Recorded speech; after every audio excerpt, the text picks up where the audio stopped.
Welcome to a rather crappy spring. It's a nice day today, sun shining. It's a nice day. We haven't had rain, the sun shining. It's one of the very few first days we've had like that this season, but it's already May 7th. So we're a week into May and we get a little bit of sunshine. Alright, well, that's not why I'm doing this video blog.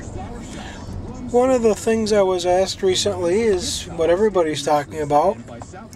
How do I feel about Osama Bin Laden? Well, being a religious man, I could never root for him to get killed, like I could never root for anybody to actually get killed.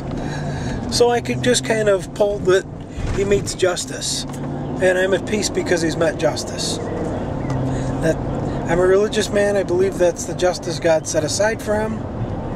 And I'm content with that. And that's all I'm going to say. But he is definitely public enemy number one. He is definitely the benchmark for the war on terror, the number one target. I have not forgotten about September 11th and where I was and how I felt. And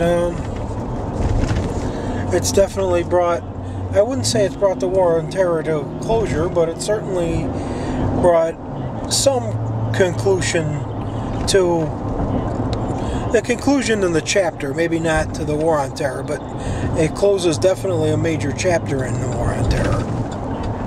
And as far as that goes, I think that means a lot. Are there going to be others that are going to take his place? Sure. There'll be the Al-Qaeda, the Taliban, whatever they are, Al-Qaeda. They're not gone. But they're definitely weakened. And we don't know that a successor could lead Al-Qaeda to cause as much trouble as Bin Laden did. Now, you never know. Sometimes the replacement's worse. But I think that in that case, we know enough about that devil and we've gotten rid of him. So that's good news, definitely, for democracy and against the war on terror. So that's how I feel.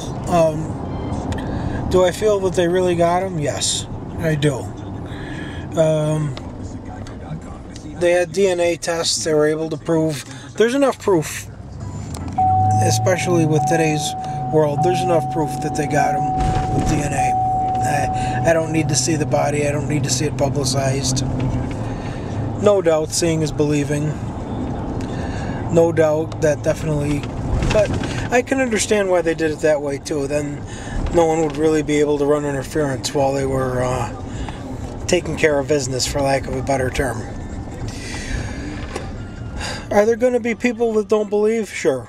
There's going to be Bin Laden sightings for the next probably 40 years because however long they think his natural lifespan would be.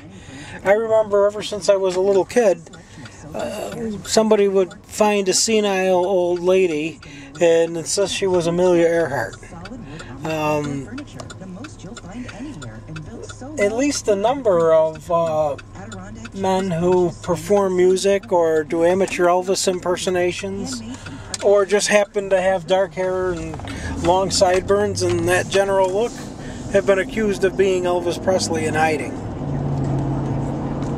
One of them was really silly because the imitator was Civil Nora, which I guess is Elvis Aaron spelled backwards.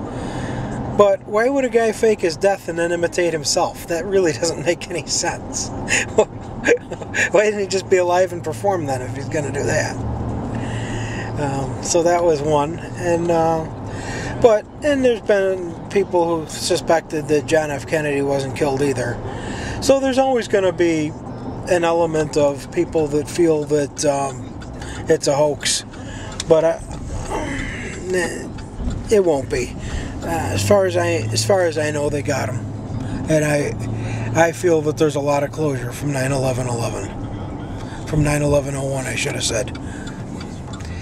Well, that's my answer. Thanks.